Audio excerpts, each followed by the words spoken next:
All right, Joe V. Hill with another FOX5 Amplified with Dave Hall. What's up, Is Joe? this the first Amplified? That's what you said? This is the first, man. So go easy on me. Okay, Be gentle, I'll please. try. Well, hey, it's so as you know, you may know out there as well. It is Blood Clot Awareness Month, and when we talk about things like this, of course, we like to talk to people who've been there. Sure. And Dave, you've been there, unfortunately. Yeah, Yeah. blood clots are one of those things, and didn't think about it once my entire life. Right. Until I became a victim of them, Yeah. which is one of the reasons why FOX5 has jumped on this blood clot awareness campaign, because it afflicts so many more people than you realize. Right. And one of the jarring things that my doctor told me was for about 25% of all victims of blood clots, their first symptom is sudden death. Yeah. So like literally they have no idea and it just hits them and that's it, game over.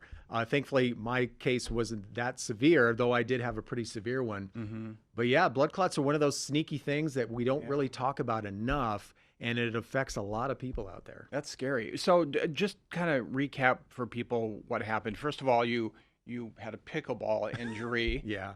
Of all things, and I then know. did that lead to the blood clot because you were laid up Yes. then? Yeah, That's what yeah. you're saying. My infamous pickleball injury, which was a source of a lot of mockery, deservedly so. I mean, you tore your Achilles playing pickleball. First time I ever played pickleball, by the way.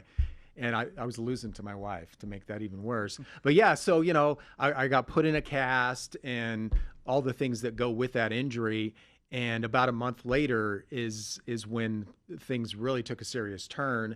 I didn't know it at the time, but we were actually taping our Beat the Odds football betting show at the time. And I was having a really hard time just getting through a couple sentences. Right, you're coughing. Right. Yeah. And I was just like, what is this? Right. And then, so went home, it continued to progress throughout the night, got up the next morning and I was violently coughing. Wow. And so I told my wife, I'm like, I think we need to go to quick care. So something's weird. Still wasn't thinking blood clots at all. I was thinking maybe I got a bad bout of COVID or I didn't know. And they put that pulse oximeter, whatever it's called, on your finger that checks your oxygen levels. And a normal level is like 90s, mid to high 90s, and I was low 70s. Wow. And like literally the doctor looked at me and said, you need to go to the ER right now. Wow. And so I was like, wow, okay, this just got really serious. Yeah, it's scary too. So just before we get too far, tell people the symptoms so they hear these right away. So you're coughing, shortness of breath, anything else? Yeah, definitely shortness of breath is what got me, a violent cough. But there are other symptoms, like one of the main symptoms is like if you have pain, like in your shoulder or a calf, somewhere in one of your extremities. That could be a sign that it's a blood clot. So those are things to look out for. Headaches as well. So, there's a list of 5 or 6 things. But for me, it was definitely the main one I think that a lot of people suffer from is you just can't breathe. You struggle. I remember just getting out of bed, like sitting up out of bed, and just that motion, I had to stop for like 10 seconds to catch my breath. Jeez, it was just getting out of bed. Yeah. Well, let me ask you about that because I know there's some people out there who are watching. They might even be having symptoms right now, and they might not go to the hospital. They're saying, suck it up, buttercup, I'm just going to not do it. Or they might even be thinking, hey, I have a really high deductible. And, it's not this bad thing that it could be. Right. I mean, knowing what you know now, what would you tell people about going in when you start feeling something like this? Right. I think if you have 2 or more of the symptoms, it's better safe than sorry. You know what I mean? It's, the medical bills aren't fun. And they add up and they're painful and it takes a while to pay them off, but it's better than, not waking up the next day and, you losing your family or losing a loved one, losing a family member. It's one of those things that can quickly turn south on you too. So it's like, oh, I got this minor thing, it's no big deal.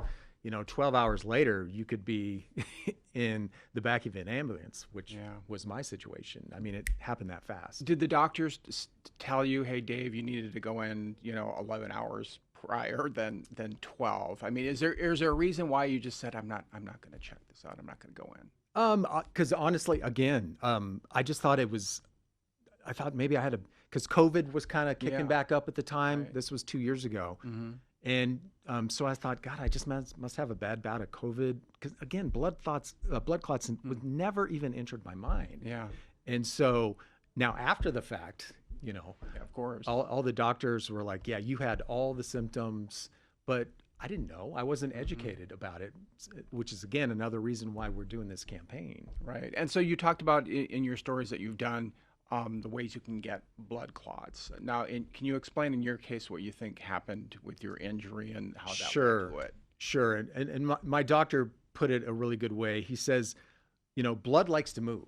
Blood likes to move throughout your body. It likes to flow. And so when it doesn't do that and it pools, for instance, if you have a cast on your foot like I did, or if you have your shoulder in a sling, the blood pools in those areas.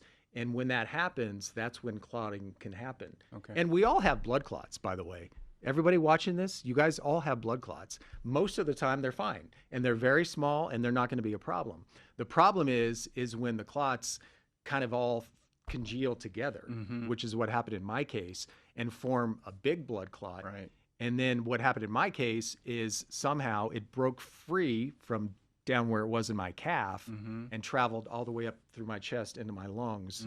And then that's when you're in the danger zone. Yeah. That's when you're in some trouble. When it gets into the lungs. So what's your best advice then right now to people? If you could just, anybody who's watching, they probably have a lot of questions that I haven't maybe asked yet, but what's your big message? Yeah, I mean, don't ignore symptoms. Don't ignore signs. If you've had any sort of traumatic injury, that's an instant red flag right there. Okay.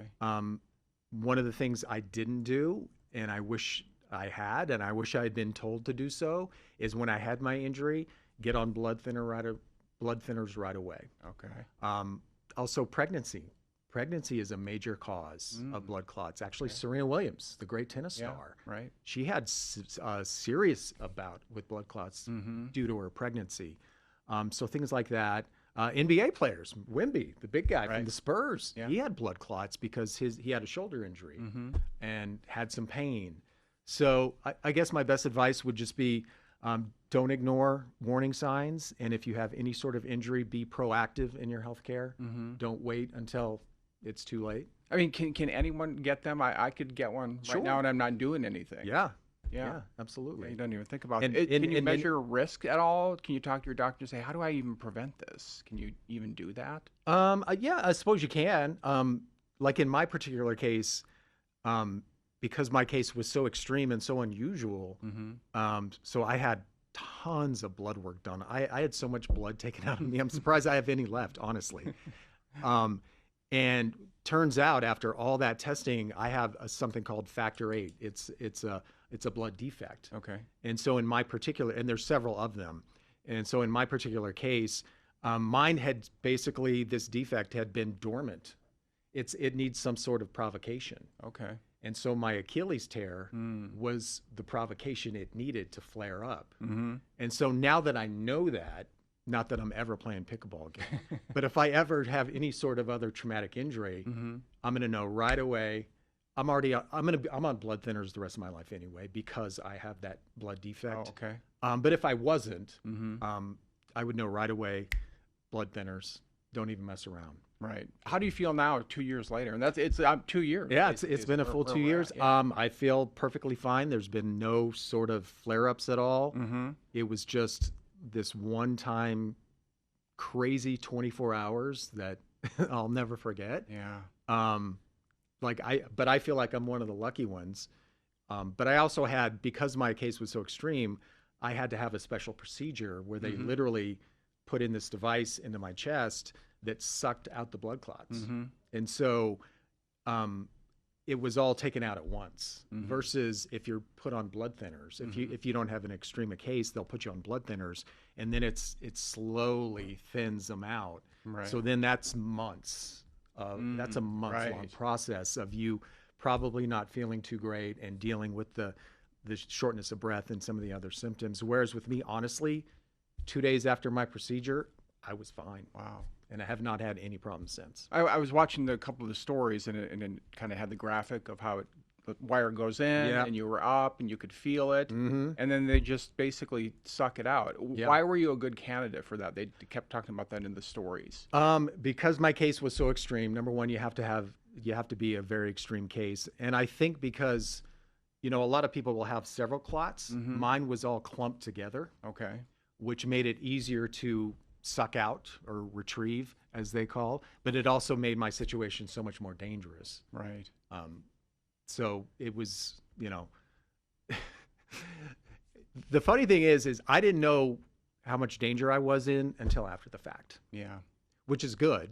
But like all my doctors who saw my scans and saw what he sucked out of me, he's like, we have no idea how you're still alive. Serious. Like, wow, that's amazing. Doctor after doctor after doctor told me that. I'm like, all right, I got the point. I'm lucky. I get it.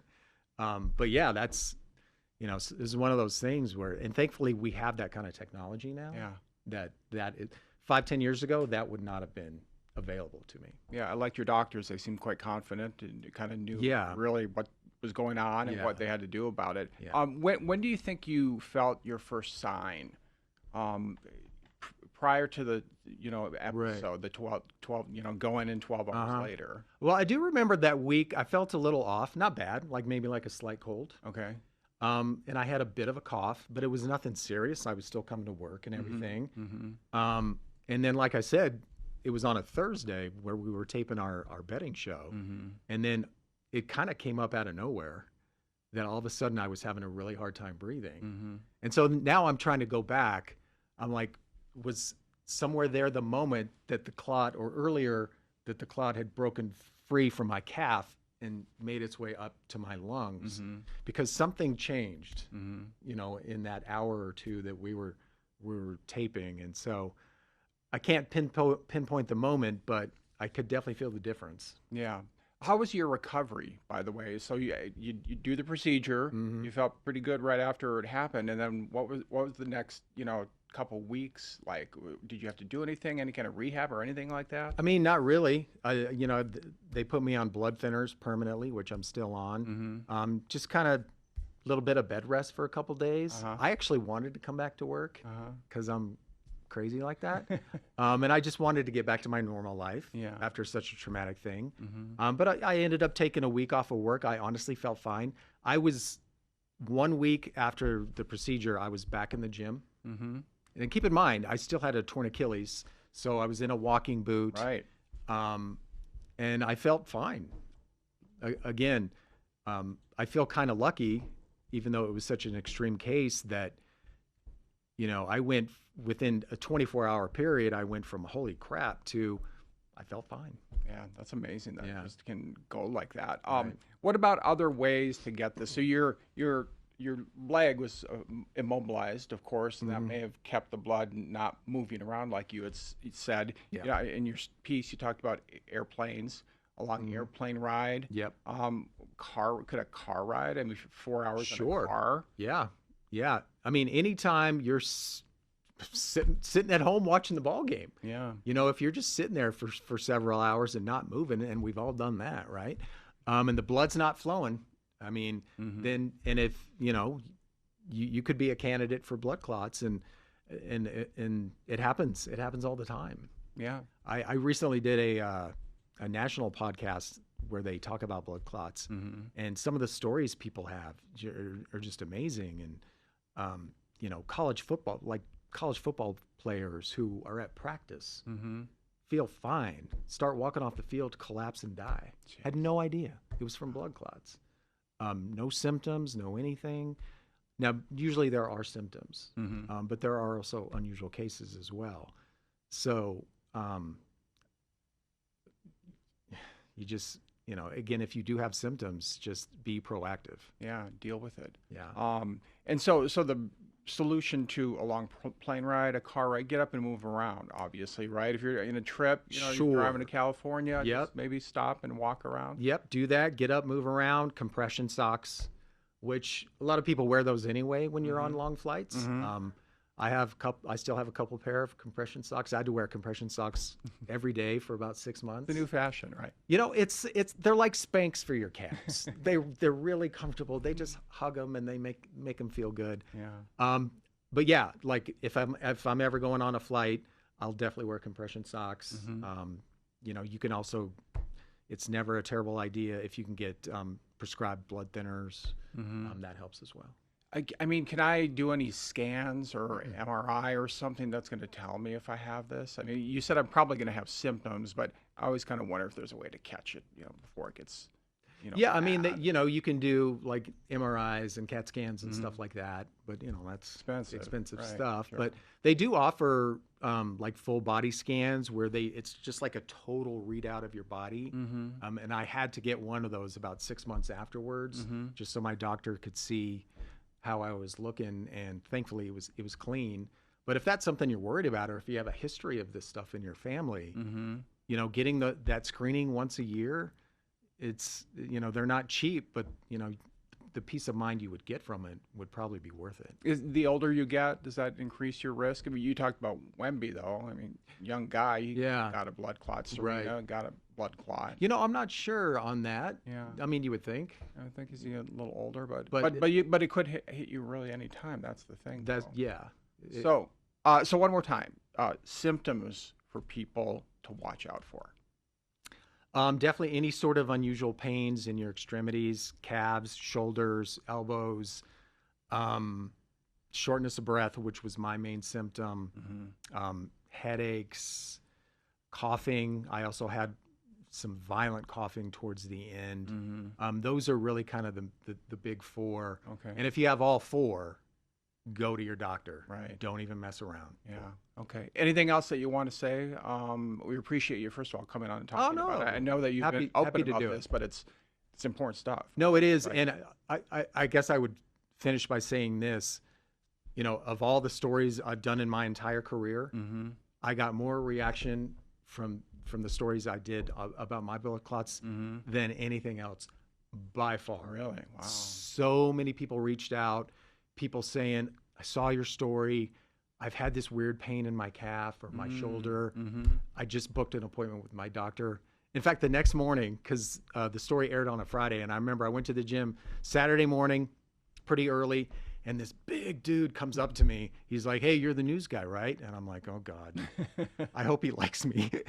And he's like, I saw your blood clot thing yesterday. He's like, and same thing. He's like, I've been having a pain in my calf, so I booked an appointment with my doctor. I just wanted to say thanks. Wow. And I was just like, damn. Yeah. Like, it got through. You know, for what we do, that's why we do it, right? Yeah. We want to make a difference. And so, and I've had people reach out since saying that they went to the doctor, they did have blood clots. Wow. They're being treated. So, you know, I initially didn't want to tell the story because it was such a personal thing, but I'm so glad I did. Yeah, it kind of overrides I kind of want to keep it to myself, but you tell even one person. Usually that's like people say, if I get just one person, it sounds like you reach multiple. And especially guys, us guys, we're knuckleheads. We don't want to go to the doctor. We're fine. So maybe, I don't know, maybe it helps hearing from another guy saying, hey, fellas, get this checked out if you need to. Yeah. Well, Dave, hey, thanks. No, talking thanks, about Joe. this. We love it. Appreciate Love hearing the symptoms, and hopefully people are more educated. And you know, I didn't know a lot about it myself until I heard your story. Yeah. So it's like now I kind of know what to pay attention to. Yeah. So thank you. Thank you, Joe. All right.